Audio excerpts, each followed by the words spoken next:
Mr. Metal Chan, and welcome to another Is It Worth the Grind / Gold video. Apparently this tank is going to be available through missions, and I'm not sure if you can buy it, but anyways, let's just get through with this. So the FE4202P for Prius. You see, they recognized us. We called this Prius all the time, and now they put a P in there. Probably stands for premium, but Prius, fuck you. Anyways, so let's look at the armor first of all. So, I guess it's worth mentioning that this is now a tier 8 premium, not a tier 10. So, armor, frontal plate 50, angled extremely well though, and to be honest though, when you look at this tank, there's two ways you need to look at the armor. So first of all, flat towards the gun, like this is like zero gun depression used, let's just stare at it. So, upper plate, utter shit. Turret ring, pretty bad. I mean, like, the entire turret is pretty bad, like, let's be real here. Like, this is just terrible. So, you know, the armor isn't all that good until you start using your gun depression. Then we see a slightly different picture now. If you use all 10 degrees of your gun depression, your turret ring is almost covered. You don't have the ridiculously huge T-dispenser that this tank used to have. This cupola was huge and it was more to the middle, but now you don't have that anymore. And if you use all your gun depression, let's assume that they cannot see your floor. So your hull becomes an auto bounce zone, your turret ring has 260 armor, your gun mantlet is still really weak though, but the rest of the turret, it's much better. These kind of cheeks are not very good, as you can see, and the top of the turret is a ricochet zone once again. So as long as you can use a lot of this gun depression, the armor on this thing improves significantly, and if you are stuck on a flat map and you cannot go hull down, this tank is literally made out of paper. Let's not say paper, it's like double folded cardboard roll. HE will not hurt you for the most part, even though HE doesn't really have the normalization.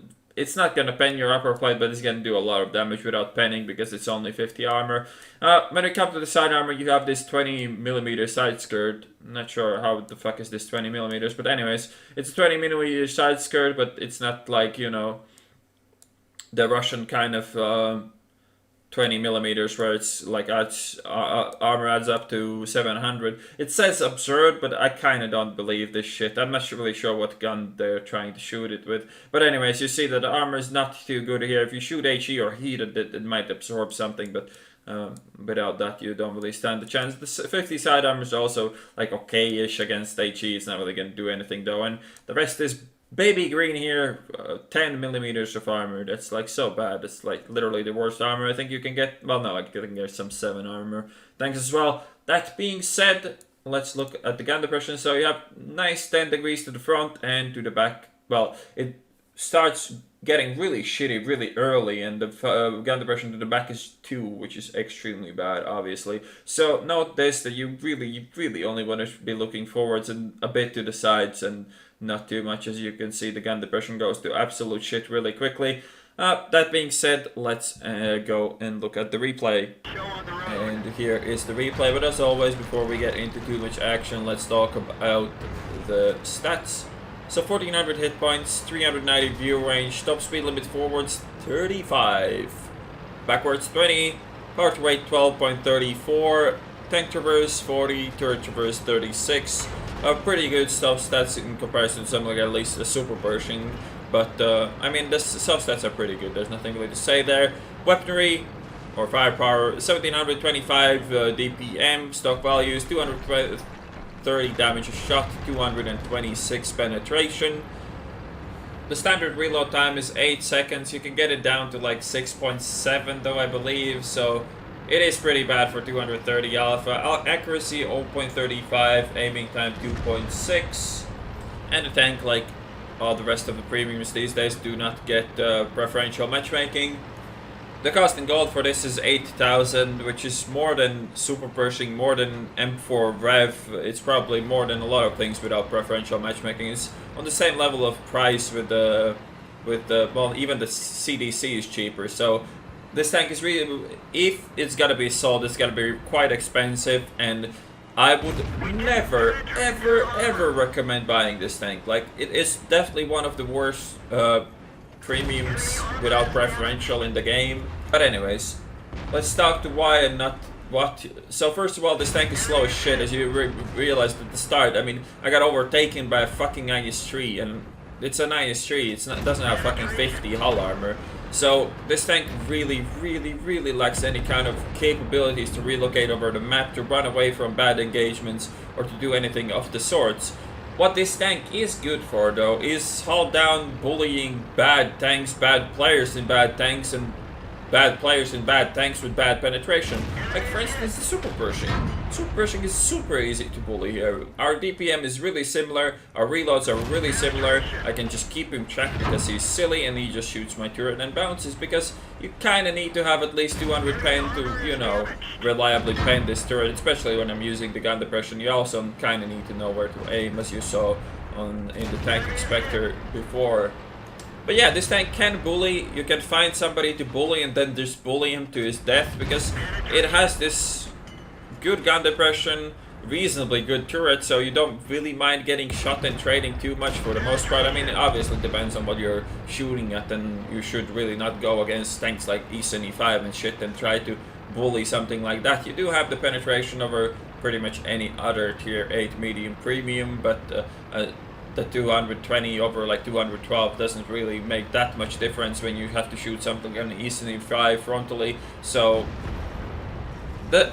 obviously it's nice to have more penetration. It helps to more reliably pen tanks like the IS-3 frontally and so on, but against the super heavies you're still going to be struggling to pen them frontally unless you load gold.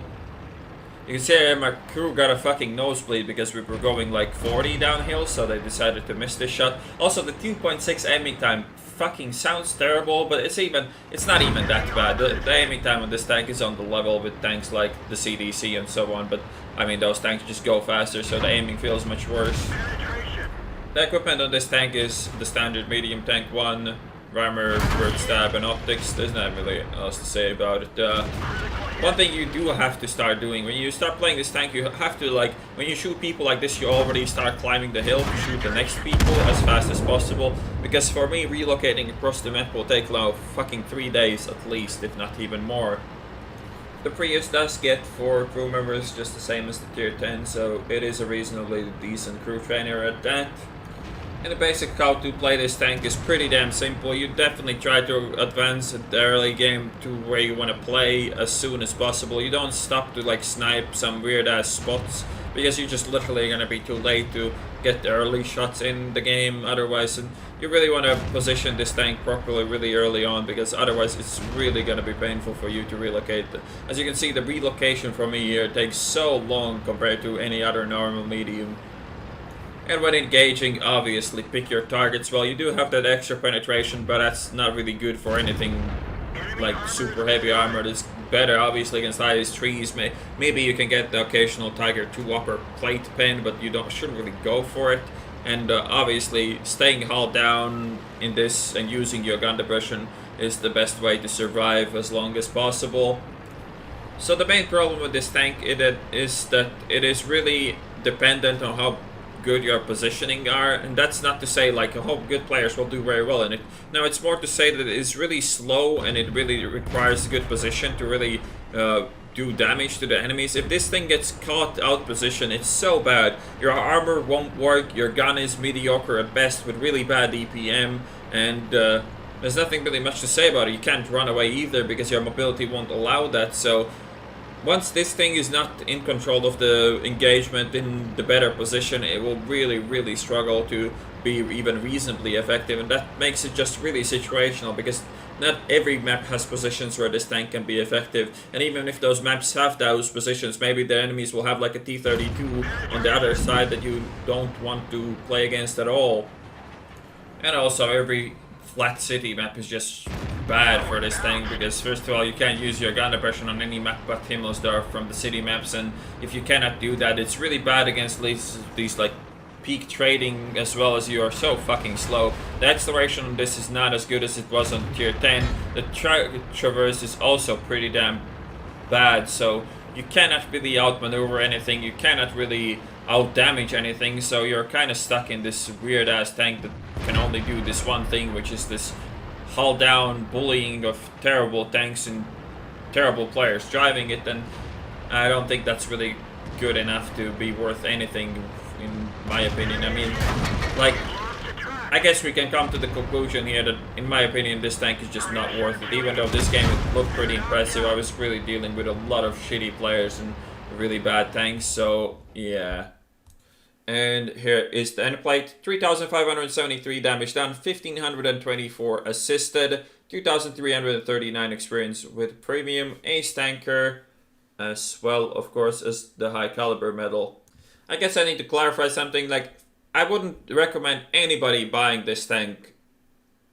So, is it worth the gold? Fuck no. Is it worth the grind if they let you do that mission that wasn't very hard, like do 400k damage in like 15 days? Like, if you play World of Tanks like a lot anyways, and you have the Centurion Action X, like, why the fuck not? It's a free premium, you can sell it for credits, so it's a pretty decent mission even in that case. But the tank is not very good is what I'm trying to say here, and I wouldn't really invest too much of my time just to get it, but if you're playing the game anyways, might as well, right? But yeah, asking more money for this than the CDC, Panther 88, Mutz, the M4 Rev, and it's just a joke. So I wouldn't buy this if they sell it, and if you have the time, then just grind it if you can.